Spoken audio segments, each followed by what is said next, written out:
Assalamu alaikum. Welcome back to Your Views on the News. We're talking about Syria, the humanitarian disaster that is in the making. It's getting worse, as we heard in the first half. The conflict doesn't seem to be resolving or going to get resolved anytime soon. We heard how 4 million people, 4 million out of 20 million in the whole country, are in dire need of aid.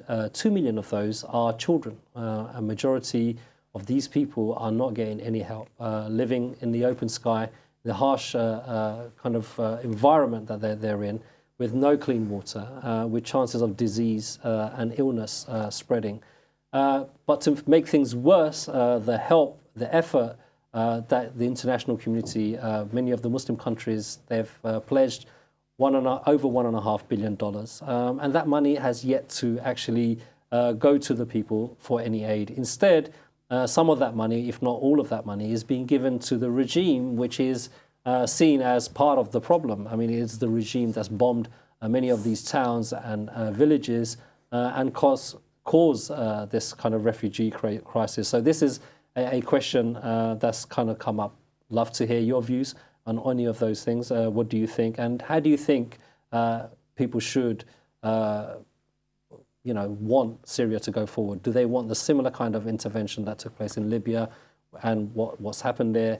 Or, let the Syrians deal with it themselves and we help whatever we can from the outside? Whatever your view is, I'd love to hear it. Now, before the break, Mohammed called up. Now, the first question he asked was about donating. What would be a good charity, a trustworthy charity that you can donate to, knowing that the money will go to the people in need? It's a really good question. So thank you, Hamad, for asking that. I think, I would have to say, I mean, when I was in Syria, there were some people that were there with just cash. There was a couple of people, there was a Kuwaiti man, there was an American man, and they just had a lot of cash. And they said, I want to give each family 100 euros because they just felt like they couldn't trust anybody else to deliver it. They literally went there to give it to people. So that's one way, but of course we can't all get to the border or Syria. But the other thing is, for people that live close by, in Jordan or in Lebanon or Turkey or even, in Egypt, there's a lot of Syrian refugees. Help them, if one person helped another person, that's enough. So let's not forget the direct sort of human contact that people need as well. They need a lot of support, not just finance. And we're in the UK, so I would have to say, one charity, it's a UK registered charity that I've seen their work, firsthand, and they risk their life to actually get aid inside Syria. It's called Hand in Hand for Syria. Hand in Hand for Syria. It's a UK registered charity. I don't know the website exactly, so if you I'm sure if you Google it, you'll come up. Yeah. And I think try to go for smaller organisations and Syrian organisations who can prove to you that we've been inside Syria. Rather than, we've handed some aid out on the border, which is fine, it's great, we're not undermining that, but look for organisations that can get inside Syria where aid is most needed. So that's one organisation. Another one's called Syria Relief. They're also in the UK, and they were formed by doctors in the United Kingdom and, some British, some Syrian.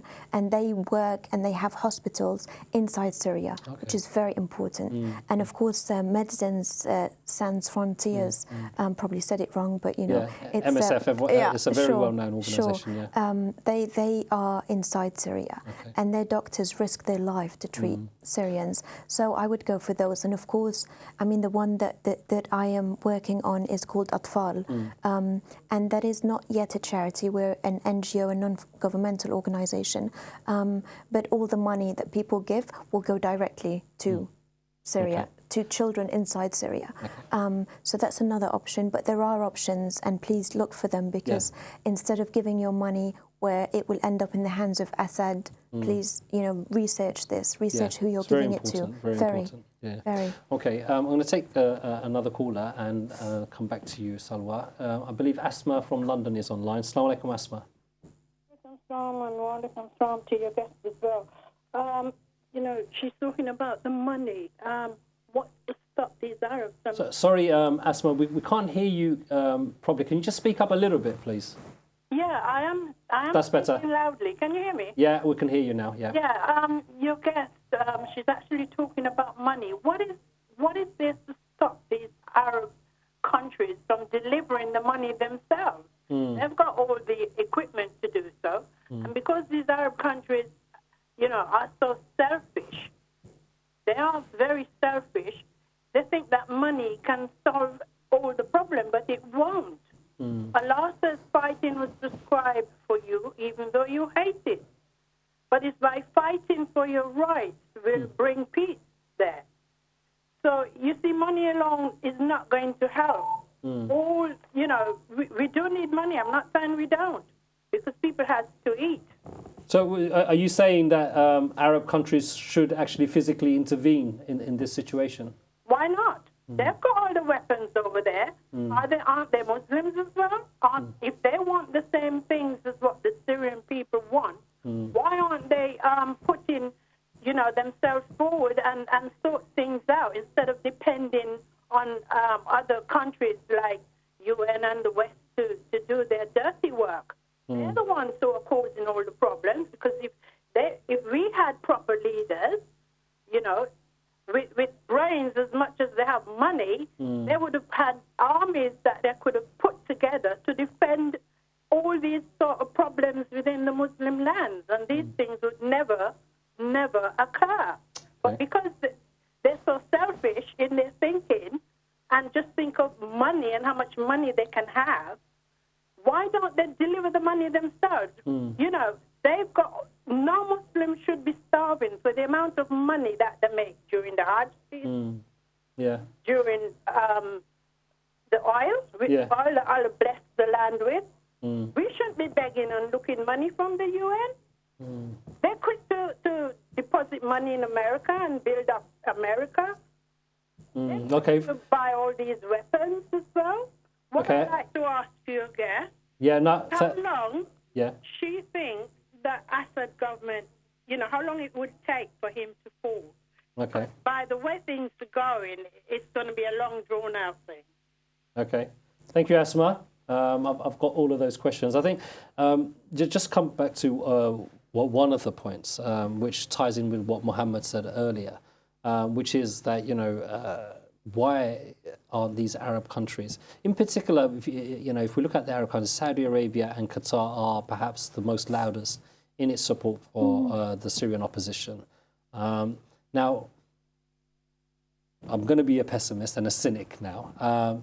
The cynic in me would say the reason Saudi Arabia and Qatar would never send troops or actually anything meaningful like anti-aircraft missiles and things like that is because it doesn't really want to arm and give the impression to a cause which itself is perhaps denying in its own country, which is that kind of freedom of the people. So this is the kind of, and this is what Asma alluded to. And the second part of that is the people that's fighting in Syria, some are Islamists, some are have a certain approach which scares a lot of people. So, what do people do? Sure. Can I answer the second question first, if that's okay? Because I think Mohammed said the same question, which is, is the West not helping Syrians or not intervening because they're worried that it will become an Islamist country, and is that, is Assad the best of two evils? One saying that is like saying Islam is evil. So if Syria became a Muslim country, then that's the worst thing in the world. Syrians, the majority of Syrians are Muslim. So, it is a Muslim country, whether we like it or not. It's, the majority are Muslim, 97%. So, I think the other aspect is, I think the media's really played this up, the Western media, the Islamists and so on. I mean, when I was with the rebels, some of them hadn't eaten for days. One of them said to me, he had a beard that was this long, and he said to me, well, because I said to him, are you very religious, and do you want Syria to be a Muslim country? So I was coming from a very Western kind of ideology, asking these questions and not realizing they were degrading questions to him. He looked at me and said, where do you think I can shave? I'm a fighter. Where do you think I can shave? So then you realize they take pictures of men that have barely eating for days, that are fighting in the trenches, that have to sneak in and out from country to country, that are risking their lives, don't have clean water, don't have anything. And they're taking these pictures, and of course they all have beards, you know, naturally. Yeah. So, and yes, there is an aspect of, there are some of them who do want a Muslim country or, you know, a more religious kind of aspect. But let's leave that to the voting, you know. Let's leave that that's to the point, it's supposedly democracy. We're not at that stage. We're not at a stage to say what's the best of two evils. We're at a stage where there's genocide.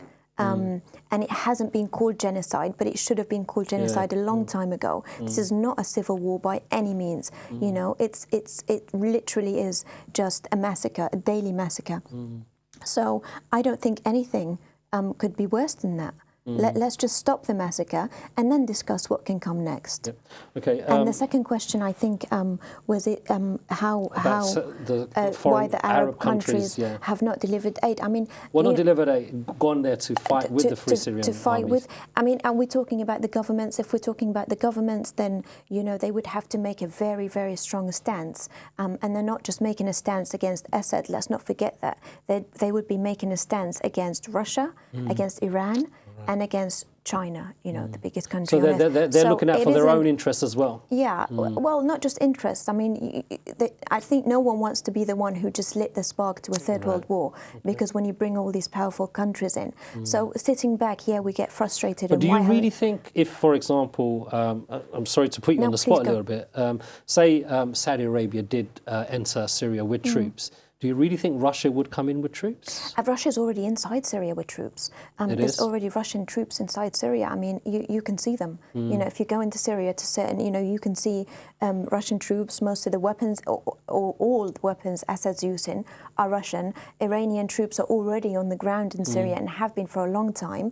Russian vessels, war vessels, are already on the northern, you know, shores of Syria. So they're already there. Of course, they're ready. They're ready to, you know. So it's not simple as let Saudi Arabia go in, and it isn't. I wish it was. It's not that simple. So I'm going to give those countries the benefit of the doubt for two reasons. One, they have given a lot of money. The most of the money that has come into the hands of the rebels, into the Syrian people, has come from Kuwait, Qatar, and Saudi Arabia, and not just governments. You know, many people, you know, have donated, you know, millions of dollars to Syrians. So let's not look at the people doing, or the countries already doing something, no matter how small, and say, why don't they do more? Let's look at those that are doing nothing. You know, put the pressure on them. Point the finger at them. I'm going to take another caller and then come back to you. I believe Abdi from London is online. Assalamu alaikum, Abdi. Yeah, alaikum salam. How are you, brother? Alhamdulillah. How are you? Good. Okay, your views. Yes, and I wanted to talk about Syria. Yeah. And you know, and we are Muslims, and we have the Quran. And because the Quran is not only for prayers or Hajj or Zakah or those stuff.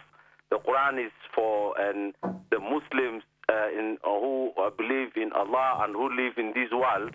They're supposed to use the Quran in times of difficulties and in times of ease. And in Syria, you know, and every day there's a lot of killings and people are dying. Yeah. And we have Muslim countries all over the world. And, you know, and if we have the Islamic spirit that has been present at the time of Prophet Muhammad sallallahu alaihi wasallam, there are scholars who are out and about, and they're talking to people, especially on Islam channel, you know, and they're talking about the good that Muhammad sallallahu alaihi wasallam did in this world. But when it comes to countries like Syria and say Iraq or Afghanistan and Somalia, or say the countries which have problems currently, it is upon each and every Muslim. It's not for the United Nations. It's not. It's not. Sorry, Abdi, just to cut in there. So you're saying the major responsibility to help these Muslim countries is on the Muslims themselves? Is on the Muslims themselves. Right. Because the Quran is addressing the Muslims. The Okay. Quran is not addressing the non-Muslims. Okay, Abdi. So basically, what I'm saying is the Quran expects the Muslim to act. And how do you act? With the scholars and the Muslims who are enlightened, who know what's happening, they're supposed to physically travel and go to Syria and sit with the president of Syria and sit with the opposition, just like Kofi Annan was trying to do. Kofi Annan is... But problem with that, Abdi, is, and I'll just give you an example because we did cover that, the problem with sitting and negotiating is you can't really do that if the other side doesn't believe it's doing anything wrong.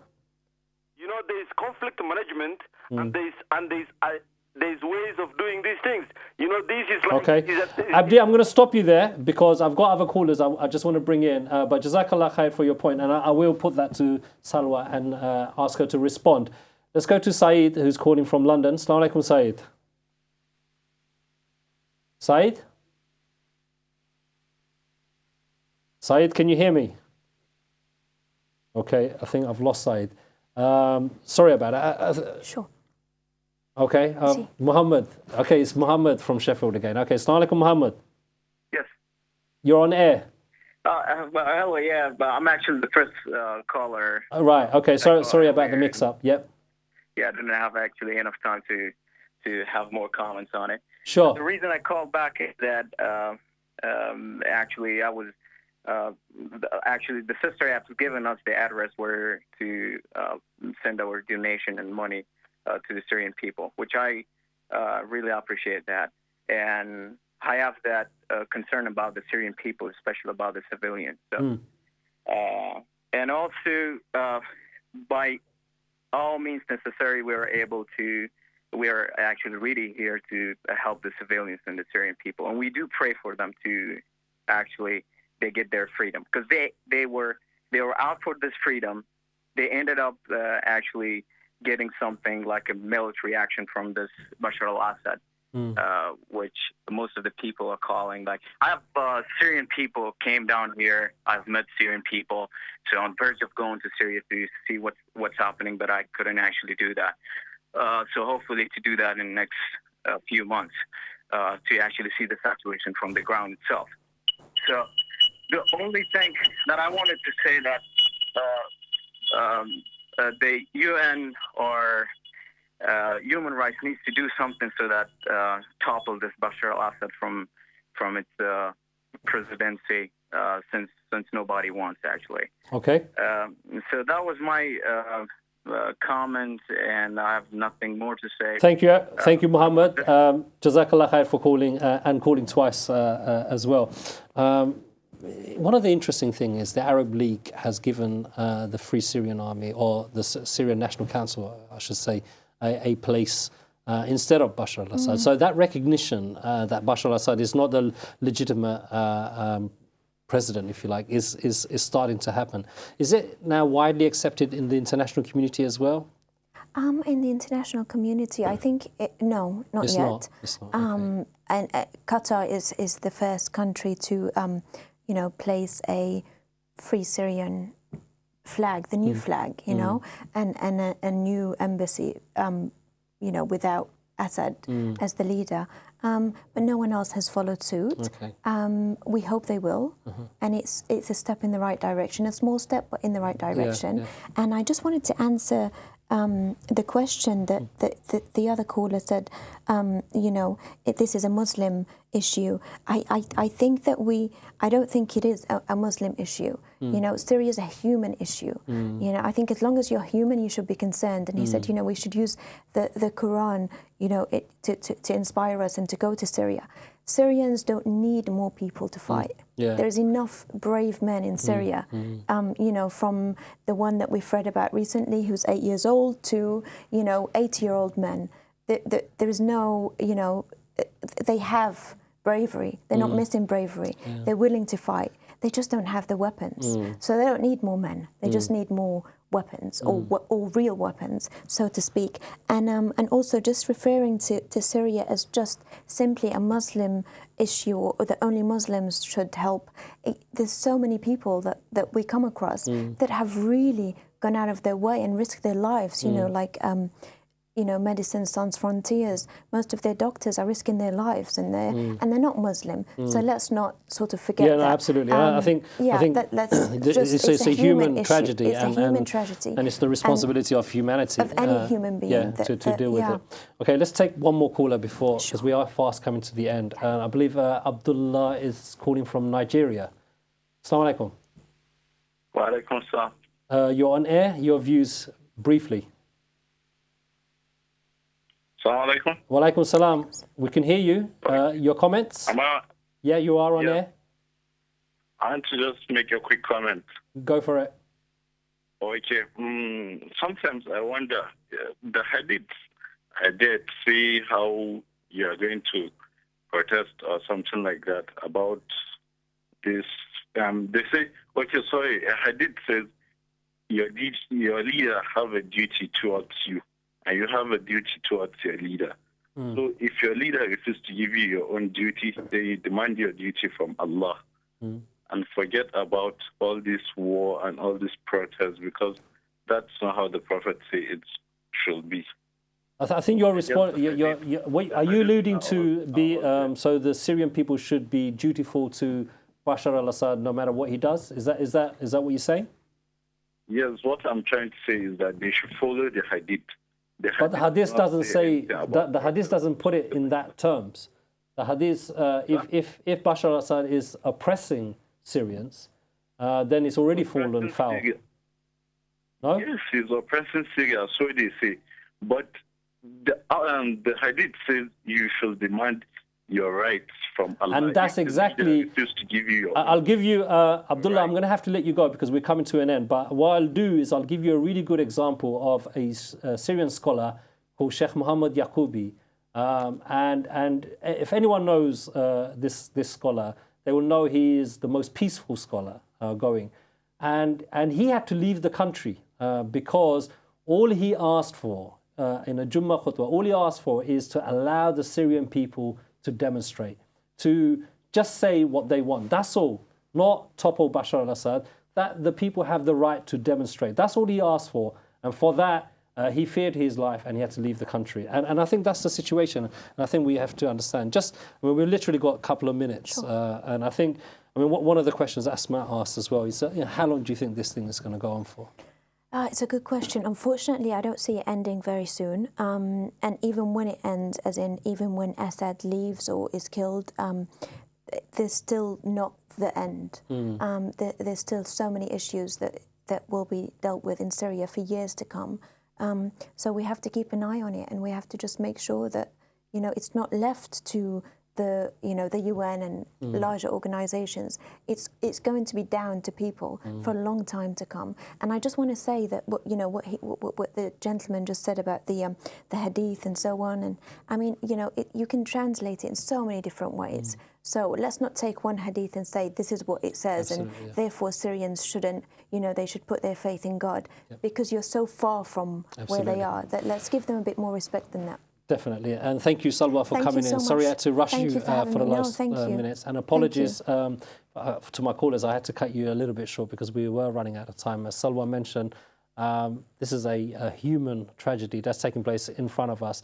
But we shouldn't just rely on UN and big organizations like that. All of us have an individual responsibility to do what we can, even if it is to donate to charities that will give the aid.